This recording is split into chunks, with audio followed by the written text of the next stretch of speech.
Ladies and gentlemen, it's with great pleasure that we welcome Elizabeth Gaines to the Melbourne Mining Club today. Elizabeth has been the Chief Executive Officer of the Fortescue Metals Group since February 2018 and an Executive Director as Chief Financial Officer since February 2017.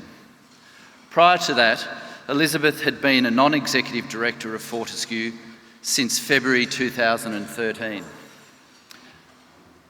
A highly experienced business leader with extensive international experience as a Chief Executive Officer and Group Executive, Elizabeth has a proven track record in financial and operational leadership across industries including resources, construction and infrastructure, financial services, and travel and hospitality.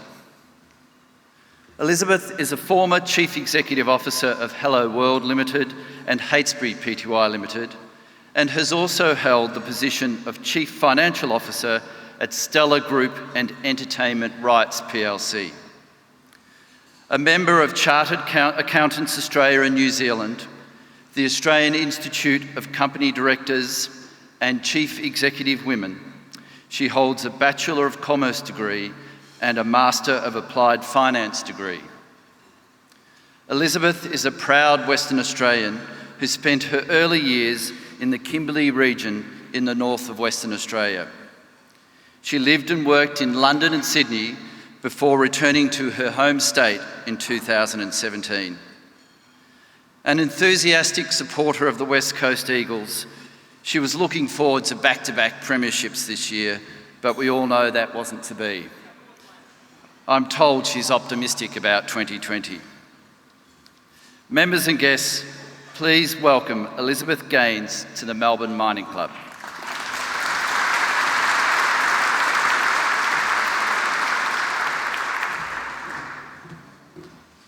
Thank you, John, for that introduction, and good afternoon, ladies and gentlemen. It's my absolute pleasure to be here today, and I'm honoured to have the opportunity to present to the Melbourne Mining Club. It's a renowned organisation which has been a strong advocate for the Australian resources sector for nearly 2 decades. I would like to take the opportunity to acknowledge the Wurundjeri people of the Kulin Nation, the traditional custodians of this land, and pay my respects to the elders past, present and emerging. And I also wish to extend this respect to the Aboriginal and Torres Strait Islanders present here today. I'd like to acknowledge the Chairman of the Melbourne Mining Club, Richard Morrow, members of the committee, my Fortescue colleagues, ladies and gentlemen, welcome and thank you. As all of you here would know, Australia's resource sector is the powerhouse of our economy, and our recent economic performance as a nation has again highlighted the critical importance of the mining industry's contribution. Fortescue is continuing to build on that success with our recent commitment to significant new projects and growth initiatives.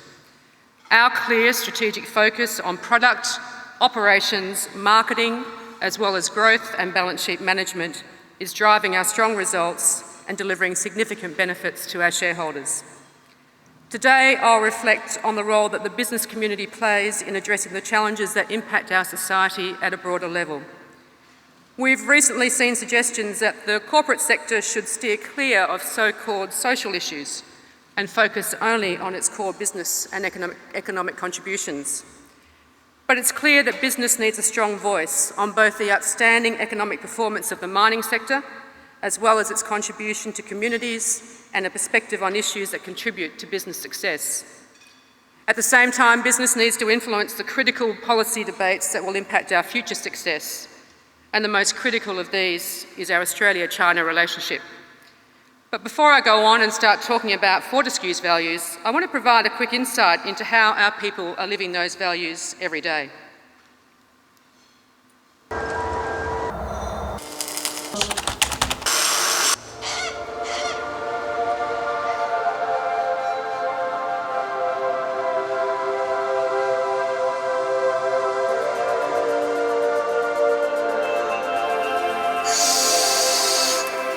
The best part of any journey is knowing how far you've travelled, where you are going, and the people that join you along the way.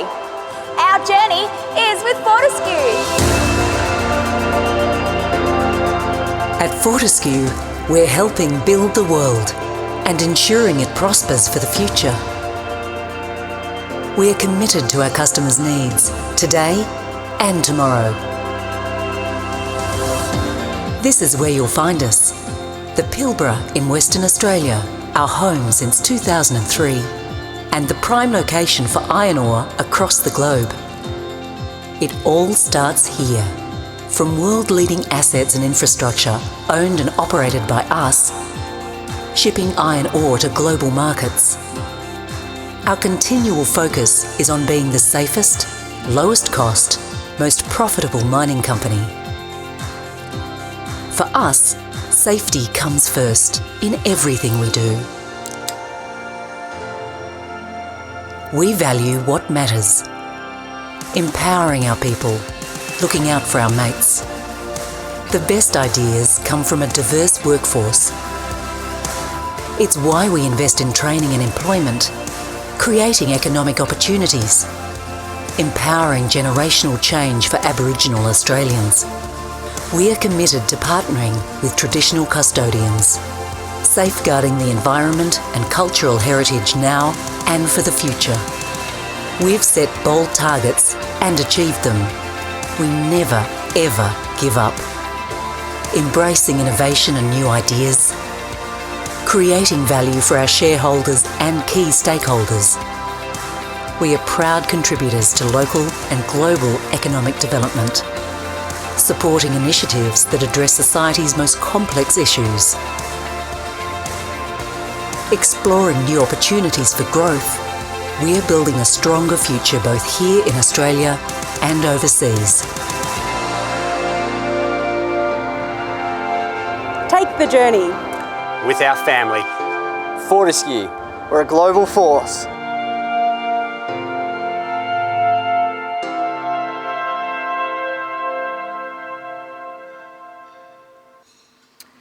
It's very common for me to include this slide on Fortescue's culture and values in my presentations, both internally and externally.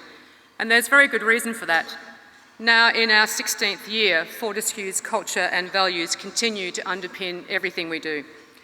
It was this unique culture that attracted me to take up the CFO role at Fortescue at the start of 2017, having previously been a non-executive director of the company for 4 years. And now in my role as CEO since February 2018, I'm part of a truly values-based business with a unique differentiated culture. And the recent spotlight on corporate culture seen through the lens of the Banking Royal Commission has highlighted the critical importance of getting these settings right and working hard to keep them at the forefront of business priorities. As we tell our teams, our values are not a smorgasbord. You can't pick and choose.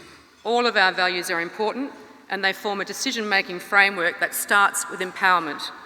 Everyone at Fortescue is empowered to initiate ideas and make changes that lead to better safety and productivity outcomes. Importantly, we are very low on bureaucracy, and our leadership focus is to support the empowerment of our team members. Our values were created by our founder and chairman, Andrew Forrest. They were championed by Nev Power, and it's certainly now my privilege and my responsibility, working with my colleagues on the core leadership team, to continue that legacy. And I'm delighted that Greg Lilliman, our Chief Operating Officer, and Ian Wells, Chief Financial Officer, are also joining me here today. Fortescue's leadership team was established at the beginning of 2018, and while we all have our direct areas of responsibility, we come together as a leadership team to ensure alignment on the delivery of our operations and our strategy, and to ensure the decisions we're making are correct for today and also for our long-term sustainability. Our culture and values are never taken for granted, and as we enter Fortescue's next phase of growth, we're investing strongly in ensuring that new members of the Fortescue family embrace all aspects of our culture. The 2019 financial year was a year of record achievements, with the Fortescue team delivering excellent results across all of our operations. And in FY19, we achieved record underlying EBITDA of $6 billion, record net profit after tax of $3.2 billion, and net debt was at $2.1 billion, the lowest level since we achieved our current production capacity in FY14. And it would be easy to attribute these record results to the strength of the iron ore price that we saw for much of the second half of FY19. However, in reality, the 62 benchmark price averaged $80 per tonne during the financial year, and the results are in fact a reflection of our product and marketing strategy, together with our focus on maintaining our industry-leading cost position. Our C1 costs for FY19 were $13.11 per wet metric tonne, and we've guided to a range for this financial year of $13.25 to $13.75. And we've got initiatives in place to mitigate the impact of inflation and maintain our low-cost status, ensuring that we continue to generate strong cash margins through all market cycles. We declared total dividends of $1.14 per share in FY19, and that resulted in a record return to our shareholders on the back of what was a strong market and a well-executed product strategy. And despite all of those achievements, without a doubt the biggest highlight for me in FY19 was our record low annual TRIFR rate of 2.8, reflecting our sustained focus on safety. The critical importance of safety to our industry was never more clearly demonstrated than by the terrible tailings dam failure in Brazil earlier this year. This event rightly refocused us all as an industry on critical risks within our business, including the review and disclosure of the details of our tailings storage. The safety of our people and our communities is our number one priority, and Fortescue remains focused on achieving our goal of becoming global leaders in safety. Most people who are not involved in the mining sector would not be familiar with the world-leading technology that we're employing in the Pilbara. The Australian mining industry remains at the forefront of innovation, and we continue to see advances in technology at a rate previously thought impossible, and that's in a range of areas, from energy to machine learning, robotics and artificial intelligence. Fortescue's culture and values have been at the heart of our approach to innovation since the company was founded. We were the first company in Western Australia to control a railway from outside a region of operation, and our innovation focus is most clearly demonstrated by our implementation of autonomy. Fortescue was the first company in the world to deploy CAT autonomous haulage on a commercial scale, and to date we've travelled over 34 million kilometres safely, and we've moved over 1 billion tonnes of material. And just to put this into another context, every single day our autonomous fleet travels a distance equivalent to 2.5 times around Australia without a driver at the wheel. So we're at the forefront of this technology, with our mine operations set to become the first in the world to be fully autonomous by mid-next year. And we believe that embracing technology and innovation shouldn't come at the risk of jobs.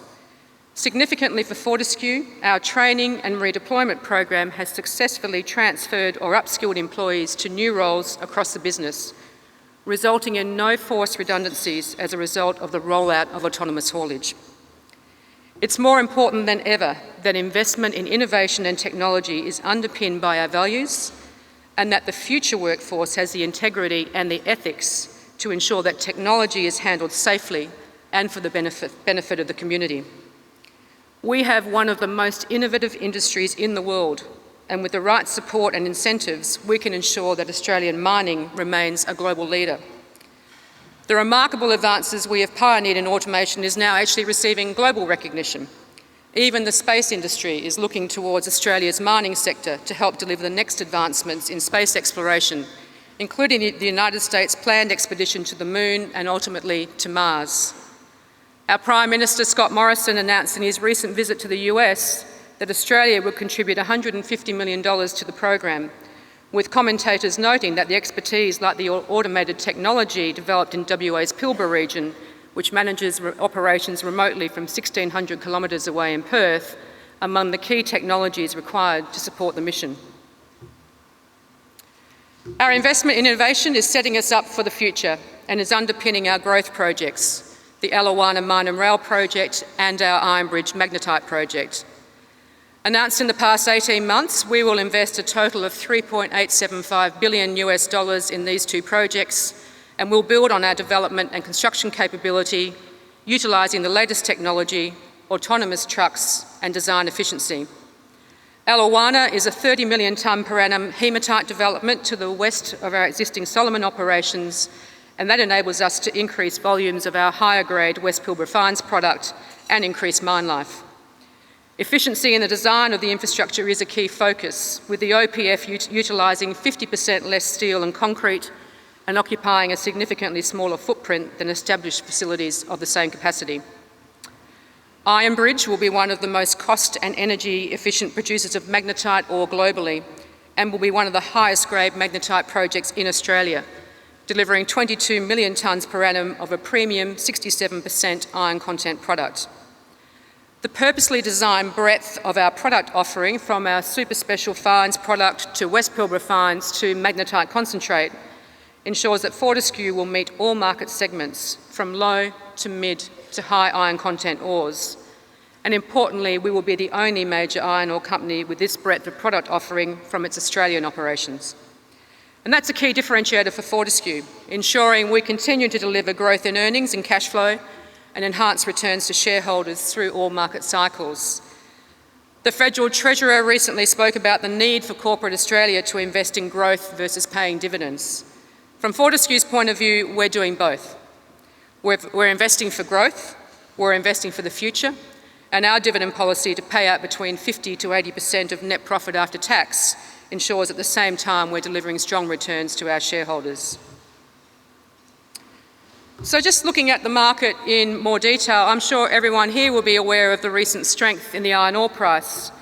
We saw a peak earlier this year as a direct result of a supply shock following the impact of that tragic event in Brazil, as well as weather-related events in the Pilbara. However, the fact that the iron ore price has held up around $90 a tonne is a reflection of the strength of steel production in China, which is up 9.1% for the 8 months to the end of August versus the same period last year. And while none of us would have predicted that the iron ore price would hit the highs that it did over the last few months, what Fortescue did foresee was the cyclical nature of price realisations for our products. We introduced our new 60.1% Fe product West Pilbara fines, with shipping commencing in December 2018, and we've guided to a range of 17 to 20 million tonnes in this financial year.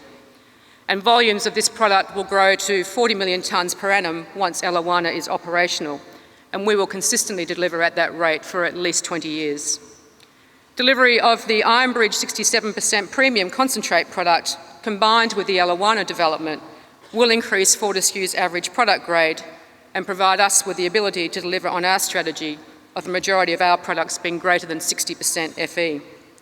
And of course, I'm often asked to predict where the iron ore price might head, but I never try to predict the future. Instead, we remain very focused on the things we can control, which is safety, production and cost. And by taking a very long-term view, we ensure we're well placed through all market cycles, and we're not simply responding to the inevitable peaks and troughs in the movements of the iron ore price.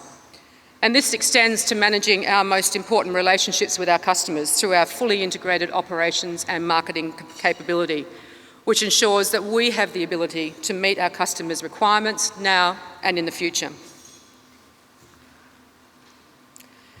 In our view, it is critical that we all have a very strong narrative about Australia's relationship with China, and that reflects a strong trading partnership led by the resources sector. China has been Western Australia's largest market for exports since 2006, and Western Australia is the largest source of iron ore for China. Fortescue first started shipping ore to China in 2008, fulfilling our very concerted strategy to capitalise on our position in the Pilbara market and meet that strong iron ore supply gap in China. From the outset, we knew that to be successful with our relationship with China, we had to engage more broadly than simply through the supply of iron ore. And over the last decade, Fortescue has forged relationships based on a multifaceted approach to engagement. Today, our positive, long-standing relationships with China extend beyond our deep relationships with our iron ore customers, extends through to procurement, to our financing arrangements, and we have academic, policy and social linkages, along with the very highly successful direct investment in Fortescue by our second largest shareholder, Hunan Valin Steel Group. The breadth and depth of these relationships has provided us with a deep understanding of Chinese business and culture, and has underpinned our strong engagement across business and government in China. Very recently, we appointed Dr. Yaqin Zhang, a globally renowned scientist with extensive knowledge and experience in autonomy, technology and innovation, to our board of directors. And so whilst Fortescue is widely recognised for its gender diversity achievements at a board level by being the first ASX 100 company with a majority of female board members, Fortescue is now championing cultural diversity as one of the only large ASX-listed companies with 2 Chinese board members, providing a source of very valuable insights on issues affecting our engagement with China.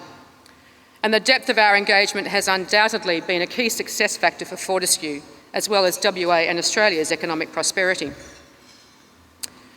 The reality is we simply can't ignore the importance of our trading relationship with China. China produces a little over half of the world's steel, with 928 million tonnes produced in 2018. And while other markets are also well established, their volume is substantially less than China's. Japan, for example, is currently the world's second largest producer, yet represents only about 6% of global steel production. And while Australia is home to 3 of the 4 largest global iron ore producers, together accounting for 53% of global iron ore exports, there are other sources of supply around the world, including in Brazil, South Africa, Canada, and the Ukraine. China's growth is taking place in a global economy, and this is a fact we can't ignore. We all operate globally, whether as sellers or buyers, and we all have options. Those who think that growth is going to slow or that China won't continue to look to develop broader markets for supply would be at risk of underestimating some important factors. While still a developing country, China has the second fastest GDP growth rate among major economies, and its journey of urbanisation and industrialisation is set to continue for decades to come. In 2018, China's urbanisation rate reached close to 60%. For comparison, no other major OECD nation reached domestic steel output peak before their urbanisation rate hit well above 70%. China's commitment to the Belt and Road Initiative is driving demand for steel throughout the region. And finally, and perhaps most significantly, the Chinese government has a wide range of policy options at its disposal and has demonstrated its willingness to apply those levers to stimulate the economy through investment and through infrastructure. I'm sure many in this room would agree that the strength of the resource industry's relationship with China has contributed significantly to Australia's economic growth. But as a proud West Australian, it would be remiss if I didn't remind you of the impact the state has on the country's economy. Western Australia is the powerhouse for Australia's economy, accounting for 43% of Australia's exports in FY19, despite representing only 10% of Australia's population. Minerals and petroleum accounted for 94% of WA's exports in 2018, while the state's largest export market by far was China, representing $81.4 billion or 50%. And while it passed without much fanfare, in the recent June quarter, Australia achieved its first current account surplus in 44 years, and that's largely underpinned by the mining and resources industry, which accounts for 57% of the value of our exports. Looking forward, the resources sector in WA is investing in growth, with an estimated $108 billion worth of resource projects in the pipeline as at September 2019. So it's certainly well recognised that the iron ore industry is one of the most significant contributors to the Australian economy. New modelling from EY, which was commissioned by Fortescue, quantifies the key direct and indirect factors that make up this important economic contribution. The iron ore industry contributed $58.7 billion in gross value add to Australia in FY19, representing 32% of the total gross value add of the resources industry. And for those of us in the room that aren't economists, gross value add basically represents the return of invested capital plus taxes, wages and royalties generated by an industry.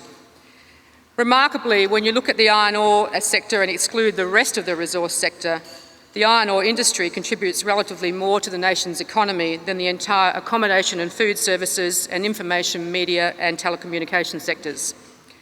At 3% of GDP, the iron ore sector directly contributes 68 cents to the economy per dollar of output, and the indirect contributions are also significant, with a further 17 cents per dollar flowing through strong linkages to other industries. In total, the indirect contribution of the sector equates to an additional $14.5 billion of gross value add. The flow-on employment impact extends from iron ore production through to construction, exploration and mining support services, as well as to other professional services. The modelling shows that as a result of each FTE directly employed in the industry, an additional 2.15 FTEs are employed in other sectors. This means that today the iron ore industry directly employs around 37,000 people and indirectly creates another 80,000 roles. So while we hear commentary to the effect that Australia is becoming a services economy, services growth, in fact, stems from the growth in the primary sectors like the mining and resource industry. Australia's iron ore is exported almost exclusively to Asia, with China receiving over 80% of exports.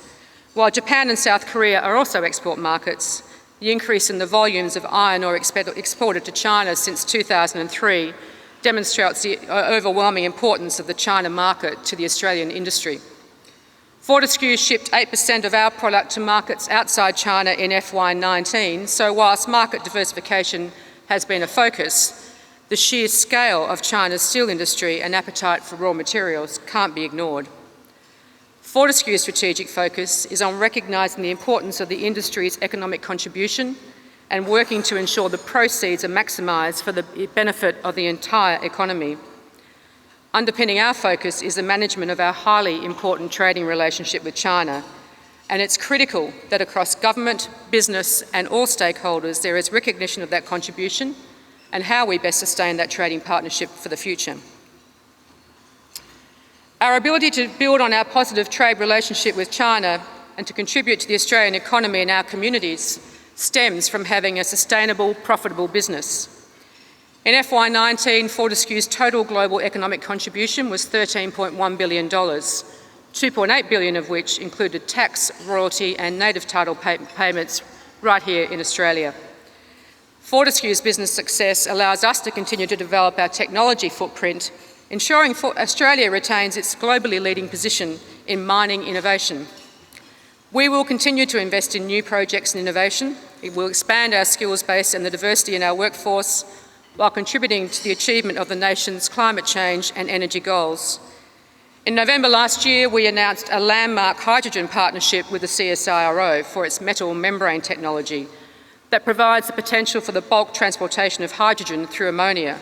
And we see potential for this technology to establish bulk export market opportunities in the future. In addition to export opportunities, there's potential for hydrogen to be a source of energy for our mining operations, which will continue to contribute to our emissions reduction target. And we'll continue to ensure that our success builds thriving communities. To foster Aboriginal engagement, we believe the power of economic opportunity through providing training, employment and business development opportunities is the key driver of long-term sustainable engagement. And we've done that through our training and employment initiative VTech, through our Indigenous procurement program, Billion Opportunities, and our innovative leasing facility with the ANZ, to name a few. And it's important that all of these resource sector contributions continue to flourish. Our focus is on the economic success of our business, which then allows us to contribute to societal outcomes more broadly. We can't have the second outcome without the first, but we can choose to have both. Before I conclude, I did want to take the opportunity to reflect on the ongoing debate about the role of the business community when it comes to social issues. Fortescue is a very proud West Australian company. We employ directly or indirectly 10,000 people, and we touch the lives of countless more through our relationships with suppliers, communities and native title groups. These people are our constituents, they're our key stakeholders, and in many instances they're part of our Fortescue family. We believe it's our responsibility to contribute to economic and social policy debate, especially when they impact our business and the livelihood of our people. Further, we're actually in a unique position to empower individuals within our company and the community to be their best, to find those innovative and practical solutions to the most complex business and societal challenges, and to find ways to improve the bottom line while delivering positive social change. And the reality is that business and government working together delivers positive policy and social outcomes. And from our point of view, there's a number of examples of our work laying the foundation for policy change. Our Billion Opportunities program is a target-based Indigenous procurement initiative that seeks to build the long-term sustainability, capability and capacity of Aboriginal business. Since 2011, we've awarded over $2.3 billion in contracts and subcontracts to Aboriginal businesses and joint ventures. In 2015, Billion Opportunities became the blueprint for the Commonwealth Government's Indigenous Procurement Program, which has since gone on to award over $2 billion in contracts and has significantly increased the government's engagement with Indigenous business. Another example is modern slavery, which was a key focus for Fortescue for a number of years prior to the introduction of the Modern Slavery Act in late 2018. This was an example of the importance of harnessing the power of Australian business to eradicate modern slavery in global supply chains. Significantly, the Modern Slavery Act came about thanks to the advocacy of business and notably our chairman and founder, Andrew Forrest. Fortescue's successful engagement with government on policy issues proves that business has an important role to play. The private sector brings agility and flexibility to implement initiatives rapidly and efficiently and to prove concepts and deliver practical results. And what this shows is that business can and should have a strong voice that can drive positive change, and our ability to do so is underpinned by our success and our responsibility to our employees, shareholders and communities. So, ladies and gentlemen, Australia's resource sector is the powerhouse of the economy, and Fortescue is continuing to build on that success with the announcement of significant new projects and growth initiatives. Our very clear strategic focus is on our product, operations and marketing, as well as growth and balance sheet management, and that's driving our strong results and delivering significant benefits to our shareholders. Our success, and that of the economy as a whole, has been built on the great powerhouse that is China.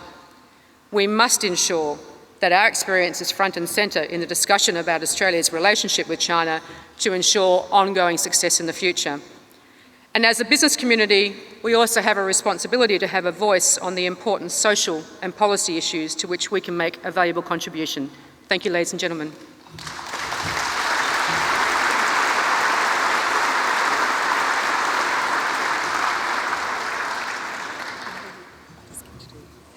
Thanks, Elizabeth. Ladies and gentlemen, it's now your turn in terms of questions from the floor. We do have 2 roving microphones in the room. I'd ask that if you have a question, can you please identify yourself to one of the mics? And when you ask your question, please stand and state your name and where you come from. So we've got a first question. Richard. Yep. Yes, stand up. Thank you very much. Joe Kukutsa, just recently left the Myer International. Great talk, fantastic company, and I'm pleased to hear that technology plays an important role. I guess my question is, Fortescue, is it actually a leader in technology development or a fast follower? Great question. Look, I think when it comes to autonomy, we did lead the way with our rollout of autonomous haulage. But there are other aspects of technology that we may be a fast follower. So it's not as though we have a defined path that we have to take. We certainly are happy to lead where we think we can actually add real value and where we get the benefit. But if there are other initiatives out there that we can, that others have worked on and we can then follow, we'll do that. So I can't sit here and say that we've got, sort of there's only one solution for Fortescue. I think the area where technology is developing rapidly and where we will start to partner more with others is in energy. And I think the best example of that is our partnership with the CSIRO, because they have developed the hydrogen technology. We want to work with them and we're willing to partner with them. So I think in some of those areas, you can't necessarily do it yourself. You need to partner, develop those relationships and actually work with them to prove the technology.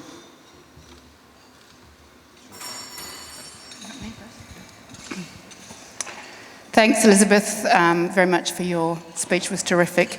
I'm Elizabeth Lewis-Grave with Gecko, but also with Mets Ignited, and I represent, in a lot of instances, the mining supply industry. It's interesting that you note that the iron ore industry has a gross value added of $58 billion. Well, the mining supply industry in Australia has a gross value added of $90 billion. And I'm really interested for you to explain or talk to the audience about what role or strategic role the supply industry in Australia has played to help Fortescue achieve the amazing results that you have achieved. Thank you. Thanks, Elizabeth, for the question.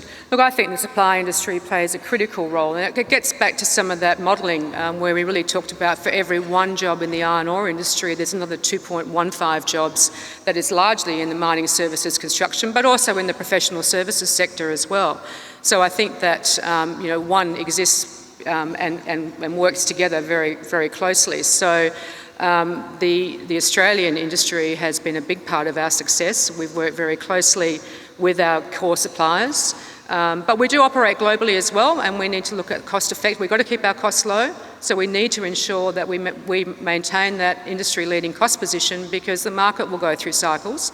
So we have to sort of balance that strategically against working with our partners here in Australia, but also looking at the total supply chain globally as well. But I think it's obviously played an important part and will continue to do so. And with $108 billion worth of projects in the pipeline just in Western Australia, I think there's a great opportunity for the sector to continue to work with the resource industry as a true partner. We have a question from the students' table. Hi Elizabeth, my name's Harrison Rees. I'm a third-year mining engineer at Monash. I was just wondering if licensing your automation technology could become a market for Fortescue in other commodities other than iron ore. Yeah, that's a really, really good question. I did mention that we work with Caterpillar, so it's not necessarily proprietary technology to us, but we've been the first adopter of it on a large commercial scale. So it's actually, we work with our partner Caterpillar, so they're really the ones who license that technology, and there are others who are using it as well. I think we've been a really good test in terms of that large-scale commercialisation. But I think as the industry develops even more broadly, we're all looking at ways that we can develop proprietary innovation that we would look to then share with the industry. I'm not sure that there's much merit in just developing, particularly if it delivers better safety outcomes. I don't think there's much to be gained from just keeping it to yourself and being proprietary.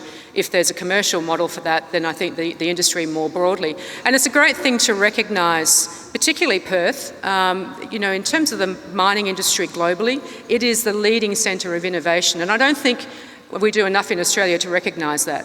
And we need the right incentives, we need to do more R&D because we actually can do more. We've got a fantastic mining industry, we've got bright minds like yourself who want to work in our industry. So I think there's more we can do and we need to foster that and really develop more innovation. And the best way to develop it is if we do it as an industry and we share the benefits of that.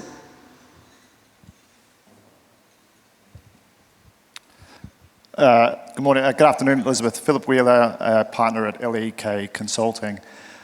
One of the things I really appreciated from the discussion you've just given us is your description of the way you're engaging with the community and the social outcomes. One of the things I noticed that I found very interesting was that your presentation tended to use metrics that are very traditional in our industry. We talk to volume, we talk to dollars per tonne, we talk to economic value. If you were, or when you are standing in front of us in a few years' time and we're talking about our strategies and how we're implementing them, what sort of KPIs do you think we might be using outside of those economic and financial metrics to justify the benefit that we're bringing to the country? Yeah, look, another great question. I guess I think of it more in those, maybe it's the CFO background in me, but I do think of it more in those metrics in dollars because the way we've approached it at Fortescue, there is no point us sort of setting objectives, targets, KPIs, unless we're going to do practical things. And they have to be practical in nature, which is why we started with the goal, which we thought at the time was pretty ambitious. Let's award $1 billion of contracts to Aboriginal businesses and joint ventures. We always set these bold, stretch targets, as we like to call it at Fortescue. So that was our target, and by being really diligent and having a financial metric that we could actually work towards, we put in place the practical processes. And it's not easy. You can't set that target and then sit back and wait for those businesses to come to you. You've actually got to get out there and find them and engage with them. And it may be as simple as a small Aboriginal business doing some road maintenance for us. From there, they can grow into a much bigger business. And we've worked with the ANZ, for example, on leasing facilities so that we support them in their quest to buy equipment rather than hiring equipment. So we always approach it from a very practical lens. So I don't personally think it's about necessarily setting sort of some other kind of objectives, but I think setting those sorts of targets. How much have we awarded in contracts? What does our diversity look like? Not just gender, but ethnicity as well. Having those sorts of targets, because by doing that, you actually, if we say we want to have a certain percentage of our workforce to be Aboriginal employees, then we have to have the settings in place through training and through initiatives. So we do a lot of training. We've trained over 850 people, and it's training with a guaranteed job at the end. So we are very practical in the way we approach this, and I actually think that that's setting those aspirational targets and working to them. I hope that everybody adopts the same approach because it works.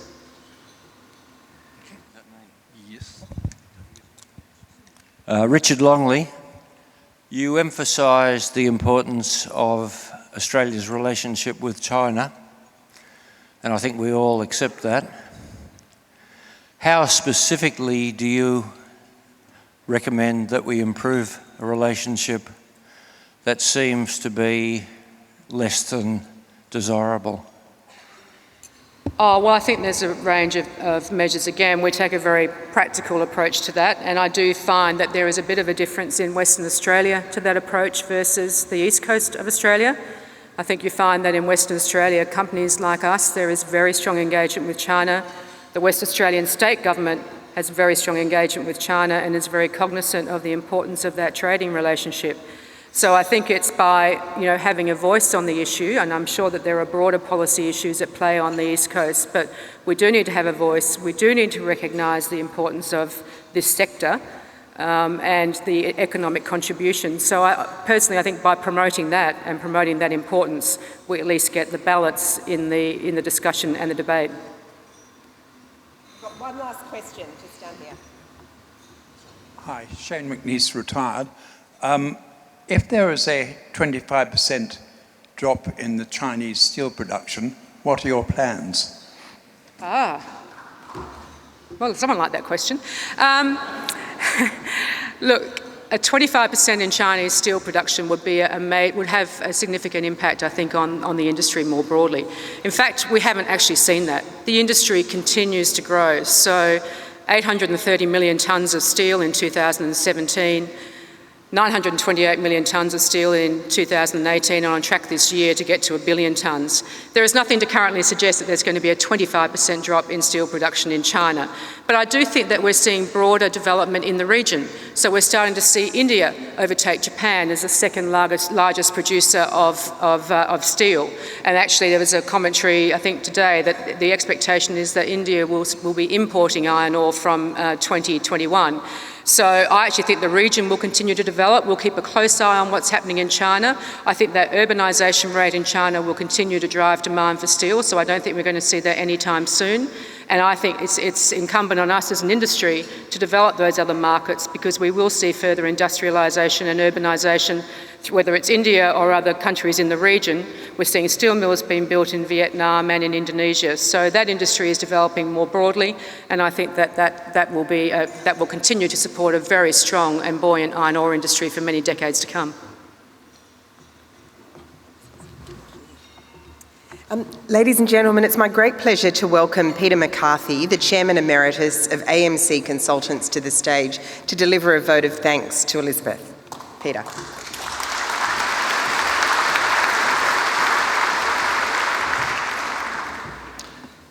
Ladies and gentlemen, we heard at the beginning of this presentation that business needs a strong voice, and I think you would agree with me that in Elizabeth Gaines we have that strong voice. We heard about a number of things, technology and innovation, the importance of China kept coming back, the importance of Western Australia, we must expect that, the role of iron ore in that importance, and the great results that Fortescue has achieved.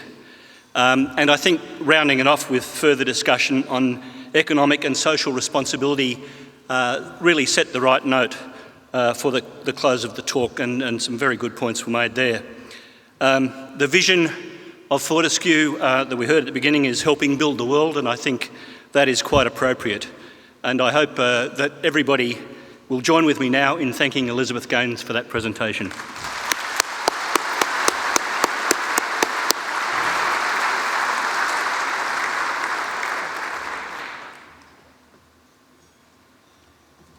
I'm not sure what you're going to do with this, Elizabeth, I but... can do a few things. Thank you. Yeah. I'm going to hold it up. Yes.